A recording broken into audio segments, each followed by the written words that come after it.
Buenas tardes, vamos a realizar la mesa número 3 correspondiente a la práctica número 6 de infecciones bacterianas, en la cual vamos a abordar 4 patologías de Neisseria, tosferina, difteria y lepras, con sus respectivos signos y síntomas y su fisiopatología, tocando nada más los puntos más generales, ya que realmente son muy parecidas a las respuestas inflamatorias. Neisseria. Bueno, como sabemos, la Neisseria gonorrea, la Neisseria gonorrea no es la única de las Neisserias, hay más. Es la más común en cuanto a contacto sexual de las Neisserias, es creo que la más común en el momento de consulta. Tenemos que Neisseria gonorrea es una cocaxia gram negativa que se agrupa en pares diplococos con lados adyacentes aplanadas. Tiene una apariencia de grano de café, no esporulado en oxidasas y catalasas positivas. El crecimiento óptimo es entre 35 y 37 grados. Tenemos que es una bacteria que requiere algunos nutrientes como puede ser la cisteína, la glucosa, el piruvato, el lactato, algunas fuentes de carbono para su crecimiento y su reproducción. Son aproximadamente de un diámetro de 0.6 a 1 milímetro. Eh, Son brillantes, son realmente el cultivo es el mejor método para poder diagnosticar esta mediante un cultivo.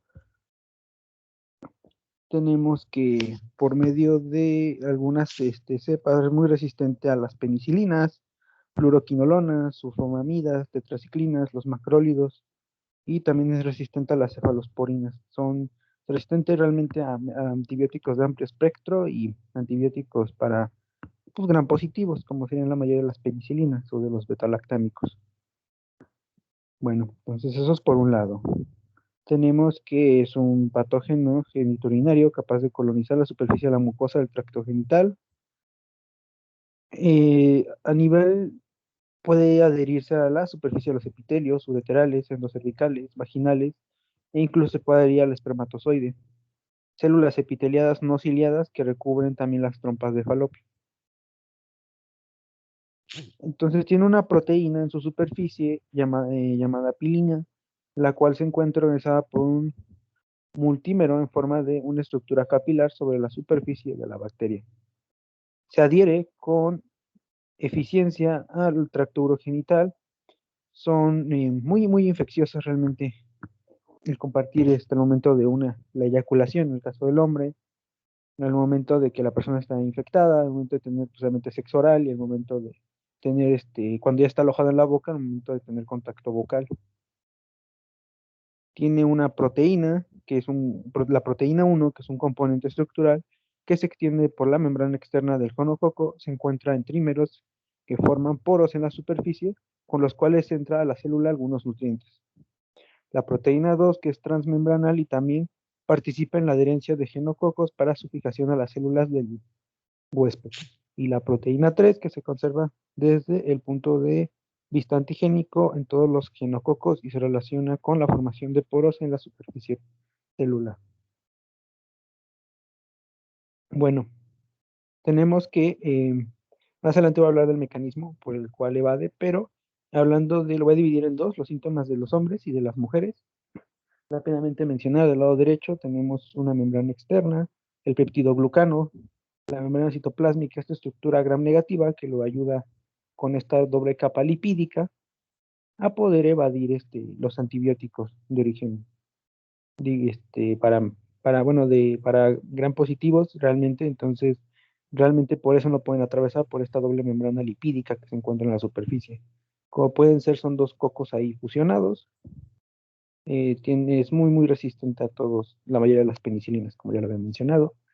Entonces, en los síntomas para el hombre tenemos que hay un dolor y ardor al orinar, poluria, secreciones de color blanquecinas, amarillentas o verdosas, una uretritis, testículos sensibles al tacto o a la inspección, testículos aumentados de tamaño, y en el caso que había dicho, ¿no? Cuando la persona lo tiene alojado en la boca, una faringitis gonocócica, cuando por este contacto bucal, previamente con un contacto de secreciones,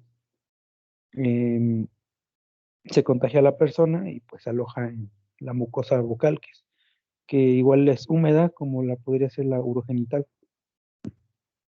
Y en el caso de las mujeres son realmente los mismos síntomas, con algunas variaciones, porque es igual ardor al orinar, un dolor en la garganta. Aquí si hay dolor al momento de tener una relación sexual, es un dolor intenso en la pelvis, fiebre, un sangrado uterino normal no correspondiente al ciclo menstrual, y tenemos igual, ¿no? O sea, un sangrado y secreciones de color verdosas o amarillentas por Neisseria gonorrea. Como explico, no es la única Neisseria, hay más, pero esta es la más común o la más fácil de poder explicar su mecanismo de evasión. Bueno, antes de me explicar los mecanismos, y rápidamente, bueno, tipo de lesión del lado derecho, el tipo de secreción. Y tenemos que primero hay una adherencia al epitelio, segundo, hay una penetración del citoplasma, tercero, se aloja en la mucosa.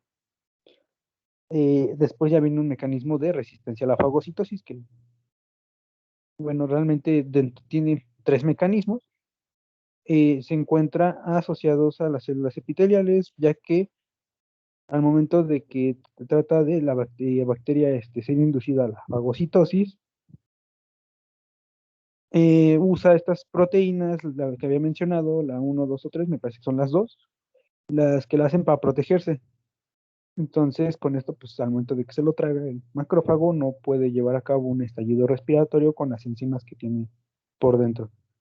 El segundo mecanismo son antígenos de superficie que imitan a los antígenos naturales del huésped, una estructura terminal de los LPS, de la superficie del genococo, igual de un precursor de la familia antigénica y del subgrupo sanguíneo. O sea, realmente él crea como que sus propios receptores similar a un anticuerpo para él mismo neutralizar esta parte. Y su tercer mecanismo, pues, es penetrar la célula epitelial y por lo tanto se protege la inmunidad humoral, siendo que una vez dentro de la célula es más difícil identificar pues a la célula, a la bacteria ya que se encuentra adentro y tendría que atacar a la propia célula o realmente con ayuda de otros mecanismos poder evitar que se reproduzca y por lo tanto muera. Entonces es importante tener esto en cuenta. Realmente el hecho de que también se esconda dentro de la célula lo hace diferente. Y bueno, tenemos que tiene una respuesta inflamatoria local por las endotoxinas, por las proteínas que ya había mencionado. Se puede diseminar y es muy raro ver esta diseminación, pero puede pasar. Realmente es un poquito complejo, pero realmente con ayuda de la clínica pues se puede identificar y no debe haber problema. Bueno, como ya hemos dicho, se adhiere a las células mucosas, penetran los espacios subepiteliales, hay adherencia por los pilis para poder anclarse, las proteínas que ya había mencionado, y respecto a la reacción inflamatoria, liberación de TNF-alfa e interleucinas, y aquí la inmunoglobulina G, al momento de que se lleva respuesta infecciosa tipo inflamatoria aguda que puede tender a la cronicidad, donde no, desde el principio que hay un ingreso, se puede alojar en el espacio subaracnoideo, igual da una cascada inflamatoria, aumento de vasodilatadores, lo cual aumenta la permeabilidad. Esto es en el caso de que pues, se pueda diseminar, ¿no? Realmente también es tener en cuenta que puede alterar la circulación del líquido cefalorraquídeo, realmente por donde se aloja, por esa interacción con el sistema nervioso, desarrollar hidrocefalia, higromura, subdural. Ya realmente hay que tener en cuenta que es muy raro que se complique, pero sí puede ser, ¿no? Ya que ya después se te complica y luego tienes vasodilatadores, entonces tienes ya desde los dos ventrículos que bombean el líquido cefalorraquídeo al tercero, pues realmente están todos dilatados, pues solamente hay un aplastamiento de las estructuras cercanas, entonces por lo tanto, luego llegan a tener ciertos problemas, ciertas clínica del sistema nervioso. Entonces tenemos que tener en cuenta los procesos de bisvasculitis, los procesos de el aumento de la permeabilidad, la formación de trombos al momento de que hay primero una inflamación, luego una lesión y luego una reparación, lo cual puede desencadenar una disminución en el aporte sanguíneo. Bueno, seguimos con la tosferina.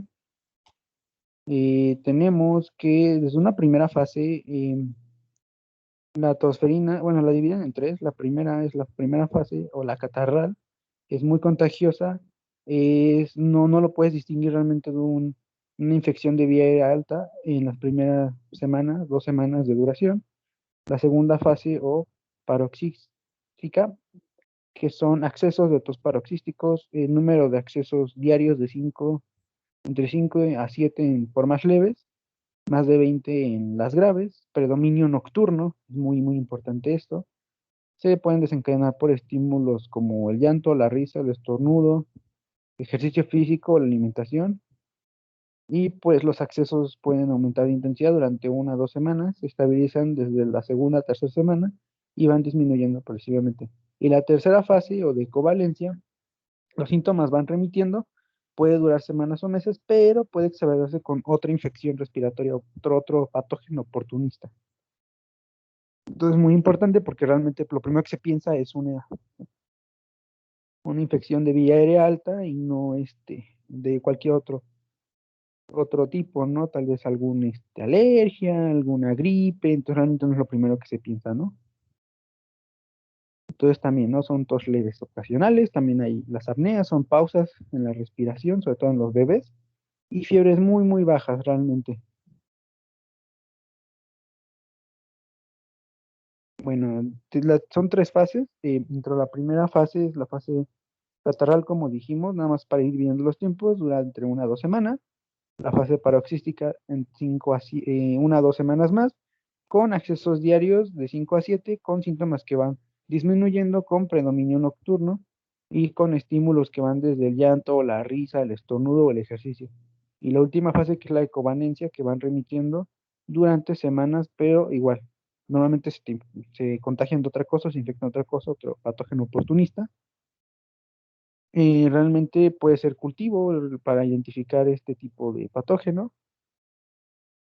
Puede ser no solo el cultivo, una PCR, buscando específicamente esta cadena de ARN polimerasa. Entonces realmente ya esto no es la primera fase para diagnosticarla, sino más en la segunda, pedir una PCR en caso de que no sea como que como no es lo más común realmente, y también como los síntomas van disminuyendo, pues realmente no es lo primero que se piensa. Entonces tenemos que, igual como más rápida y para terminar, es el gran negativo que teníamos, que ya hemos mencionado, es con ayuda de los cilios. Y bueno, aquí como podemos ver, unos receptores los que se va uniendo para igual, ¿no? Unirse a la mucosa para poder evadir la fagocitosis, para irse metiendo a la célula. Nada más recordar los mecanismos que ya hemos mencionado, con los que este patógeno se podía, no solo acercando, sino también entrando a la célula, fusionándose con la célula para evadir también esta respuesta, no solo con su membrana doble, que es lipídica. Bueno, tenemos la difteria, que como es ocasionada por Corynebacterium diphtheriae. Tenemos realmente que tener en cuenta que también es una bacteria de tipo gram, es una gram, me parece gram positiva. Realmente hay que tener en cuenta que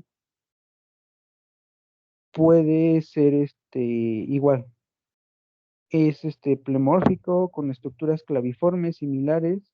En el caso de la difteria tenemos que las muestras deben sembrarse en agar de sangre, ya que favorece el crecimiento de la bacteria.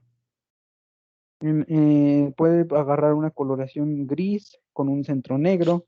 Una vez aislada debe distinguirse otras especies de Corynebacterium, porque también no es la única, bueno, no es la única Corynebacterium, pero sí es la Corynebacterium diphtheria la que da la difteria. Entonces tenemos que hay pruebas bioquímicas para identificarlo. Entonces tenemos que realmente, primero es diagnóstico clínico, hay unas lesiones muy, muy específicas de tipo plateadas en satélite, pero pues en caso de que pues, alguien requiera para asegurarse un diferencial. Pues hay que tener en cuenta que realmente es 100% clínico, realmente es muy raro que alguien lo haga estudios más allá de. Entonces es una membrana gruesa de color gris que recubre la garganta y las amígdalas.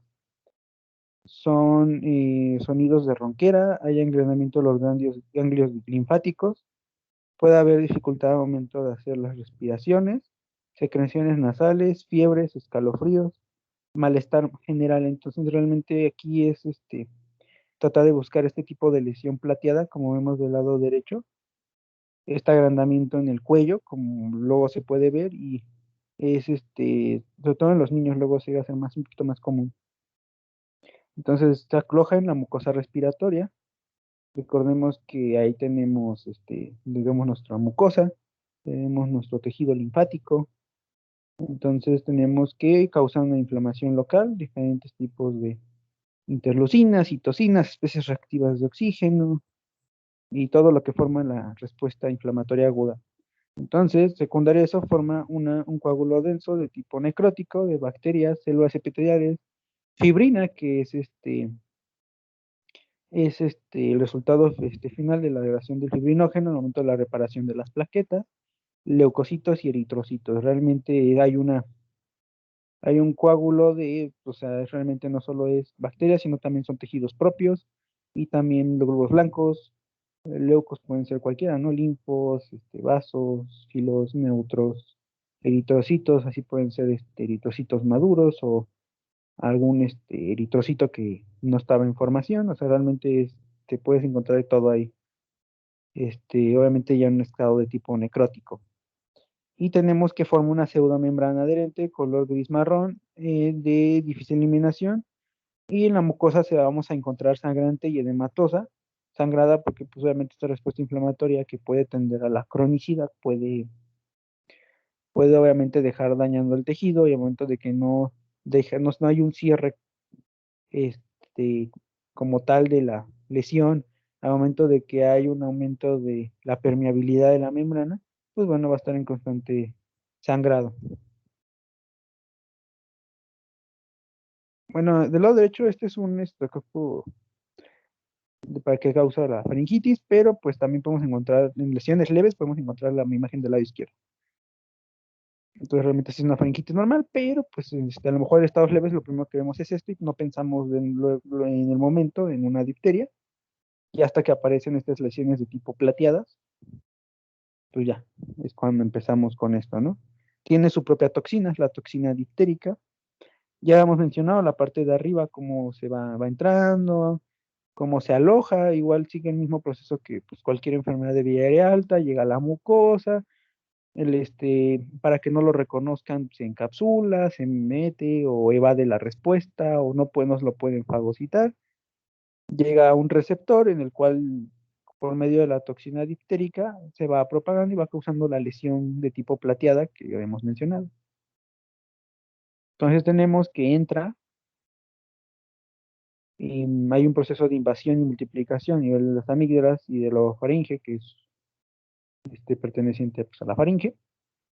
La toxina inhibe la síntesis proteica, hay un proceso de necrosis, se forma esta pseudomembrana que recubre las amígdalas, se extiende por toda la nasofaringe, laringe y tráquea, todavía sigue siendo, hasta la laringe sigue siendo vía aérea superior, ya en tráquea ya empieza lo que es vía aérea inferior, hay una obstrucción respiratoria en algunos de los casos, o de esta misma membrana que recubre las amígdalas, igual hay otra multiplicación, se libera la toxina y se aloja en riñón, músculos, nervios y la capa media del corazón, que es el miocardio, y en igual proceso de necrosis, degeneración y hemorragias, por lo que es importante identificarla desde el primer momento. Esa es la importancia de identificarlo desde el primer momento, ya que puede haber lesiones en tejido nervioso, parálisis del velo del paladar, músculos oculares y extremidades, en el peor de los casos. Por último, igual, ¿no? Hay muchos tipos de Mycobacterium, está Mycobacterium tuberculosis, y bueno, en este caso nos va a tocar hablar de Mycobacterium lepra, que es leprae. Es igual, funciona, la fisiopatología es muy similar a la de la tuberculosis, por ser igual una micobacteria. Una enfermedad granulomatosa causada por Mycobacterium leprae, afecta la piel y los nervios. Bueno, sus aspectos comprenden desde una lepra tuberculoidea hasta lepra matosa, siendo el resultado de variaciones de la respuesta inmune celular a la micobacteria. A pesar de tener en cuenta que es muy similar el cómo funciona, hay que tener en cuenta que también hay un segundo tipo de lepra que es más, también a tener en cuenta. Luego los tipos de lesiones pueden variar un poco entre una lepra y otra. Entonces la importancia de poder identificar esto. Bueno, y tenemos que tenemos los infiltrados a nivel de la espalda, a nivel de brazos. Tenemos estos infiltrados que también son estimulados por ciertas vías del complemento, la fagocitosis, respuestas inflamatorias por productos bacterianos, polisacáridos, carbohidratos, peptidoglicanos, activación de macrófagos, igual factor de necrosis tumoral alfa, interleucina 1, quimiosines que inician la infiltración leucocitaria en focos de infección, la activación del complemento, para, pues, obviamente iniciando con C1, C2, pasando por la C3b convertasa hasta llegar a C9, donde se lleva su mayor efecto.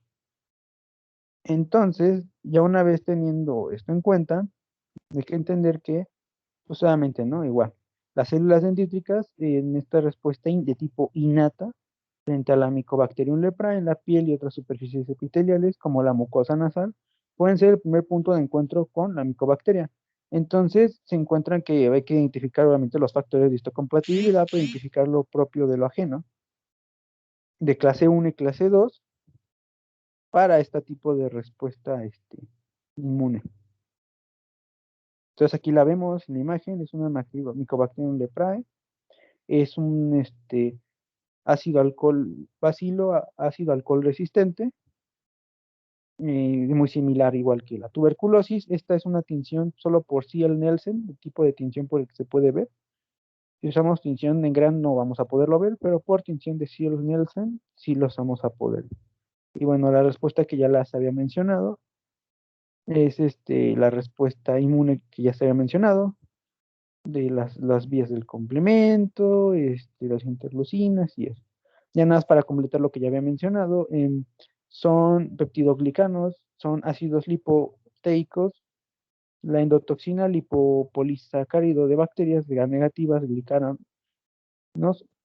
él es de ARN doble cadena y su ADN bacteriano, que son moléculas cristalizadas con mucha frecuencia en patógenos microbianos, y son reconocidas por las células presentadoras de antígeno, ya que estas utilizan los receptores de reconocimiento de patrones que crean superficie, entre los cuales podemos mencionar los receptores de lectina, receptores del complemento, receptores tipo TOL, que en este caso son, bueno, realmente en todos son los TLRs, pero aquí hay que tener en cuenta que llega más o